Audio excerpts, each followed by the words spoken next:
maggot! Do you want to go from this to this?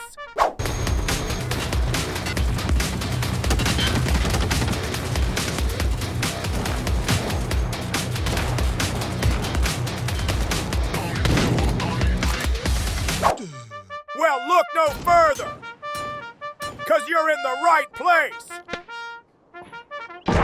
Too easy. In this series, you'll be trained to become the hardest, the baddest, the most feared soldier Tarkov has ever seen. You will crawl, you will sweat, and you will most definitely bleed. Now stop crying and get in line, Timmy. Class is in session. The Tarkov Teacher is about to begin. Gear and stash basics. Alright everybody, I'm Infected One and I'll be your Tarkov Teacher for today. And this episode is going to be a two-parter, due to the sheer amount of stuff that you have to know. The first part will be focused on the area over here, your gear slots, what equipment goes into them, and what's its purpose. While the second part, we shall talk about the stash and all of its functions. A quick disclaimer, I am recording most of this content on my PV account because it's fresh and never been played on, and it's the closest thing to a new player's stash. And now we're going to start with the player inventory slots. As you can see, this is the left side of the screen, the right side being the stash. Also, as you can see, the left side of the screen is divided by this little line. This is the equipment section and this is the pouches/containers section. So we're gonna start by going through the equipment section and then finishing with the pouches section. Alrighty, face covers are just stuff that covers your face. Most of them are cosmetic, although some of them do have protective features. A good way to know if an item has protective features is to check for durability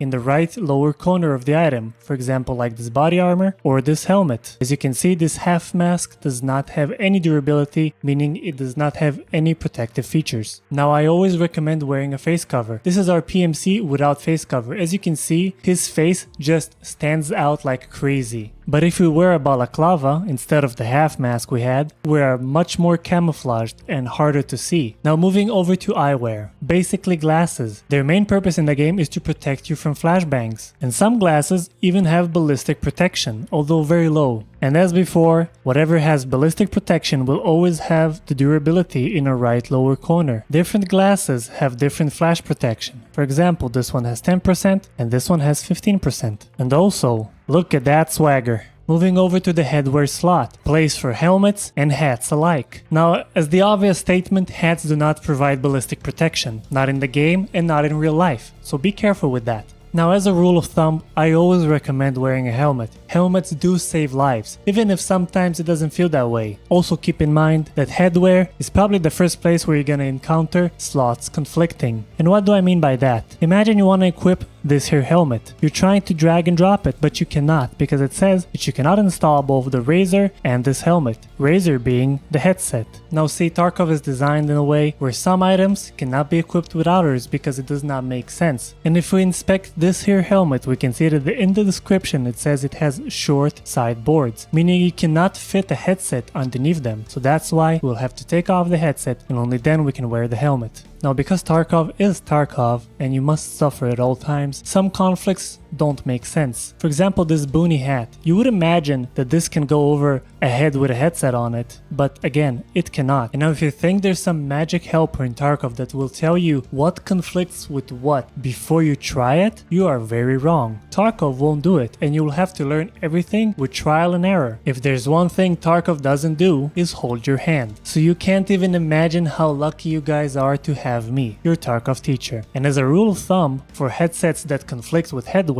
I'll just tell you this. Always choose the GSSHs-01 because they most likely will not conflict with headwear. Although they do conflict with this piece of shit helmet, they do not conflict with this boonie. You're so pretty. And even this lack of logic has some logic. If you see, this headset is working on straps, meaning if you wear a boonie hat, it just takes away this here strap. Now watch this. You go and look at yourself and you can see that you have only the neck strap or back of the neck strap and the forehead one. You do not have this upper one anymore. And as you can see, even if you double tap to inspect, it's gone. It's not here anymore because it's not being utilized. So this is the logic of this headset being compatible with Headwear, which usually isn't compatible with other headsets. And speaking of headsets, let's go over to the earpiece slot. The earpiece slot is only for headsets. That's the only thing that can go there. The purpose of headsets in the game is to amplify low-level sounds like footsteps while suppressing impulse noises, for example gunshots. In simple wording, everything which is quiet becomes louder and everything that is loud becomes quieter. Every headset has a different audio profile. Some remove ambient noise completely while some don't. But what they all do is increase your hearing distance. And Tarkov is a hearing game, so my tip to you, whatever you do,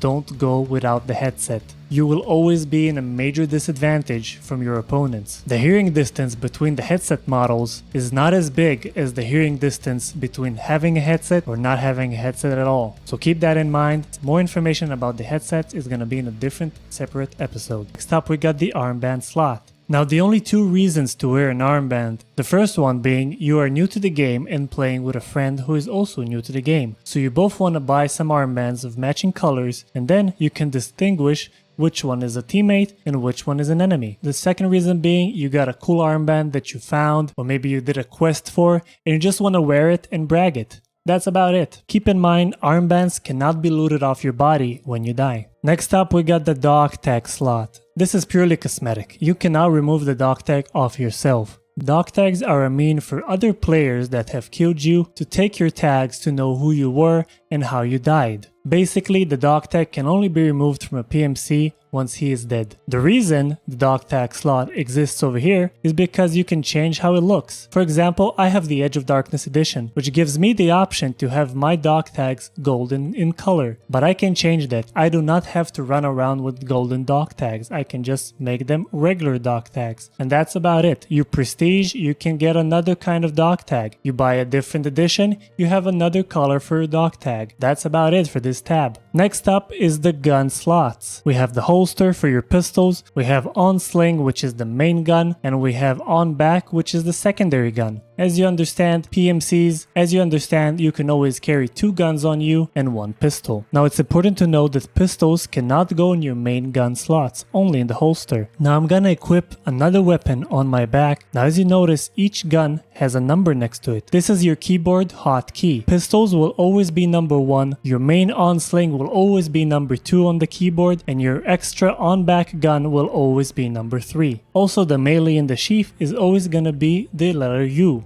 Next up we got the body armor slot. It's pretty straightforward, and the 2 most basic important things you need to know is 1, this is the durability of your armor. Once you hover over it, you see the armor class and which areas it protects and how much durability each area has, and that the only item a body armor can conflict with is a tactical rig that also provides armor, meaning you cannot wear armor on armor. It just makes sense. The last slot in the equipment is the sheath. This is where you put your melees. Upon death, melees cannot be looted, same as the armband. Each melee has a chop attack and a stab attack, doing different damages depending on the melee. And that's about it about the melee. There is one melee in the game that unlocks certain extracts paired with a paracord. It's called the Red Rebel, and it's basically a climbing axe. But that's the most special and useful feature melees have in the game. I mean, you can always go swinging, but it's not gonna take you far. Next up we got the pouches/container section in your inventory, containing the tactical rig slot, your pockets, the special slots, your backpack slot, and your secure container slot, also known as pouch for some reason. Starting from the top with tactical rigs. Tactical rigs come in 2 forms, armored rigs and unarmored rigs. For example, the commander rig is unarmored, and the AVS rig does have armor. As I taught you before, you can see that the commander rig does not have any durability in the right lower corner, while the AVS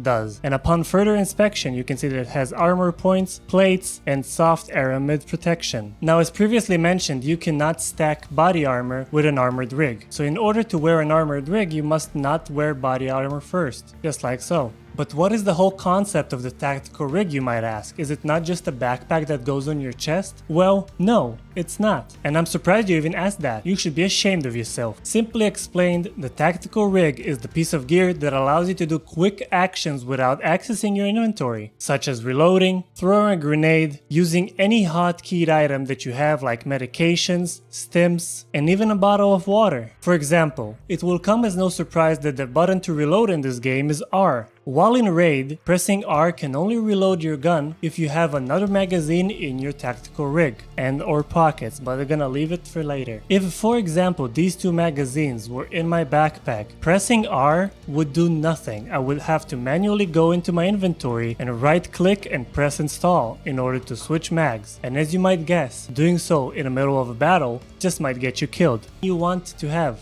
So the question is, what do you even want to have in your tactical rig? Well, magazines are the obvious, but you can also have grenades in there for the quick use, medications, and magazines for your secondary, for example, and even a bottle of water. Wow, that was horrible. But what's really neat about the tactical rig, that it gives you the option to hotkey any item in it, excluding magazines of course, because they already have their dedicated R to reload button. So for example, we know that 1, 2 and 3 are already taken. We want to have this bandage on 4, so we hover over the bandage and we just press 4 on our keyboard, and voila. If this bandage was in the backpack, pressing 4 above it will do nothing, because you cannot quickly use the bandage from the backpack, only from the tactical rig. So you can do this 4, you can make this eye effect 5, you can make this water bottle 6, you can make this grenade 7, but a different grenade you can make 8. There is a hotkey for grenades, it is G, but then you have to rotate for which grenades you want. In order to do this faster, you can just hotkey the grenade that you want to use. And that is basically the purpose of rigs. Of course, you can put any loot whatsoever in there, but remember, if your rig is full like mine is, and you try to reload in game, and you don't have where to put the old mag from the gun, it's just gonna drop the old mag on the floor and install one from inside the rig. And then you're gonna have to go and find your mag, if you want so, that is. Alright, next up we have the pockets. Surprise, surprise, the pockets serve the exact same purpose as the rig, but they're very small compared to the rig. Some pockets are bigger, depending on how much money you paid for BSG and what gaming edition you own. Of course, there's also an in-game quest to enlarge your pockets. So that's it about pockets. Another thing that I forgot to mention is that you ever find a pistol and you have a pistol already, and you might want to have 2 pistols. So you picked up the pistol that you found into the rig. You can also hotkey that pistol. Any weapon that can go into your tactical rig can be also hotkeyed to be used like any other quick use item. Now moving over to the special slots. And before we move on, another quick disclaimer on why I'm filming this on PvE. Because at the current time of recording, Tarkov is experiencing what is known as a hardcore wipe. The hardcore wipe introduces a bunch of new restrictions, while the PvE remains the normal standard Tarkov rules that we have all known.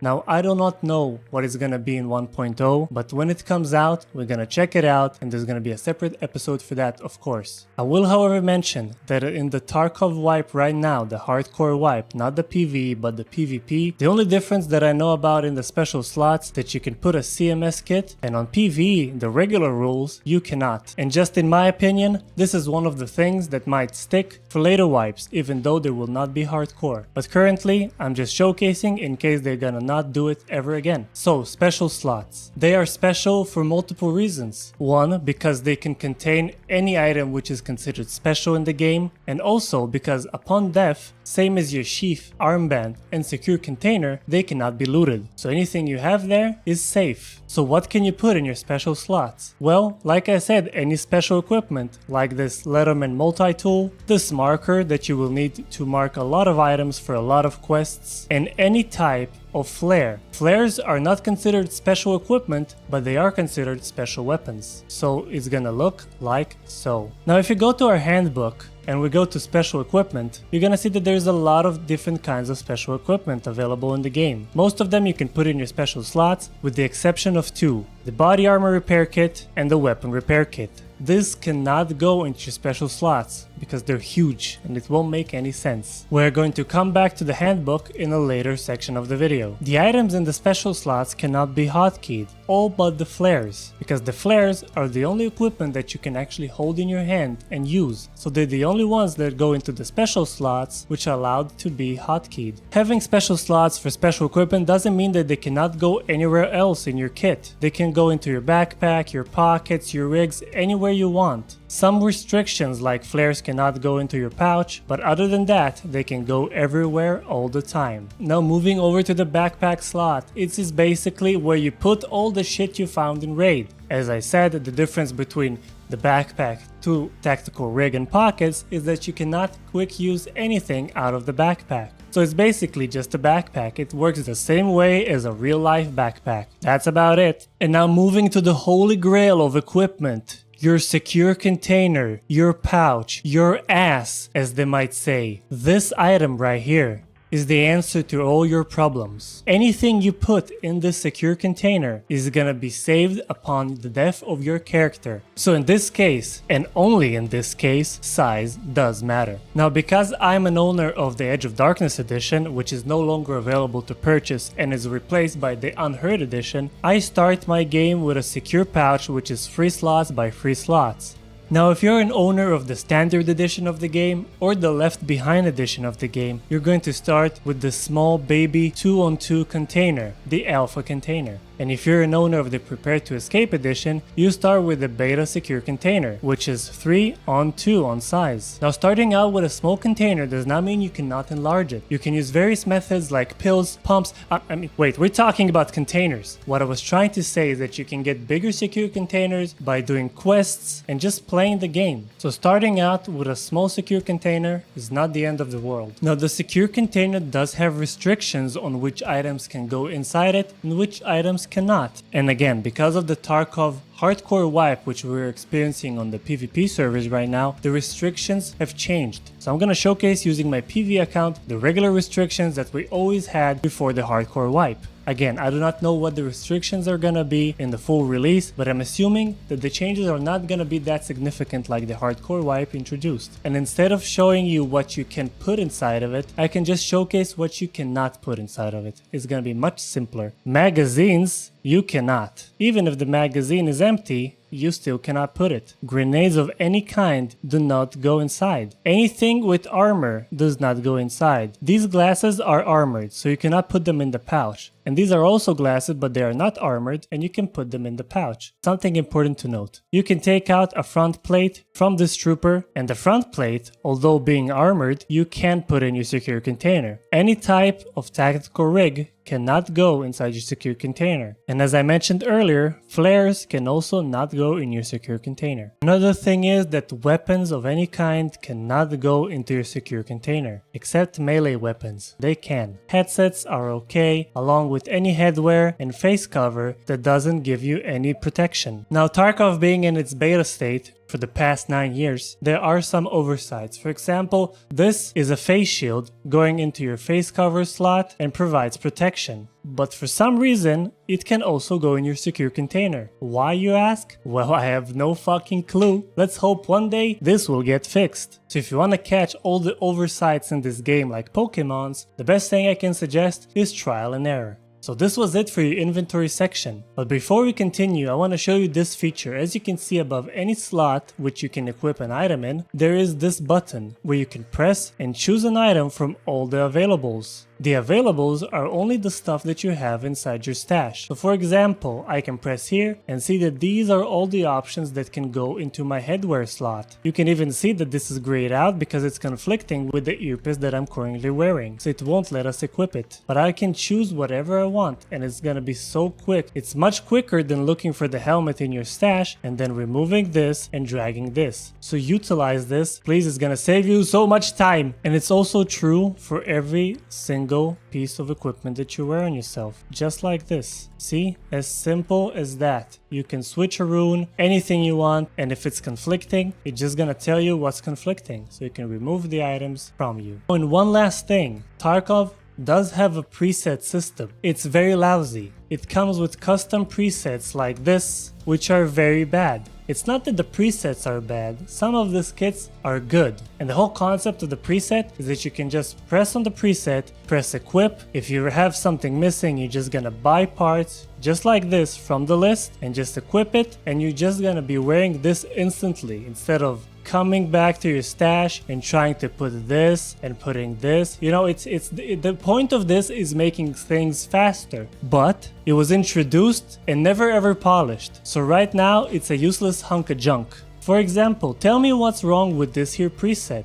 If you know the answer and you've paid attention this episode, write the answer in the comments below. Another issue that the preset system has is that, let's say for example, I want to play as this raider. I'm missing some items. As you can see, I'm missing the gun, I'm missing the bullets inside of it. Anything which is red like this, it means that inside of it, there are some more missing items. Inside of this mag, there's missing bullets, for example, that we don't have in our stash. So you press equip and you buy the parts. But as you can see by the list of parts, it's buying the gun, as it should, but for some reason, it also is buying pieces of the gun that are already currently on the gun that you're buying, making it double pieces of the gun that you don't really need. And just to showcase, I went and bought it on my PvP account just for you to see. It bought the gun, but then it bought the gas block that the gun already has. It bought the flash hider that the gun already has. It bought the pistol grip that the gun already has. Same goes for the stock, the dust cover. Why does it do it? Why does it do it? So anyway guys, the preset system is kind of fucked in the moment. The only real utilization I can see for this right now is that if you already have the guns you want to run by the gazillions in your stash and they don't have to build it, or if you want something minimalistic like your always go to backpack, your always go to pocket setup, and your always go to rig, if you keep it simple like this, it might work, but it's just a waste of time creating that. Another thing, the custom ones is the ones that you create, or later on in your hideout you're gonna have mannequins holding gear, so the mannequins holding the gear are gonna become presets that are gonna be in your custom sections. So guys, this was all for part 1. The next part is gonna all be dedicated to the stash. See you there.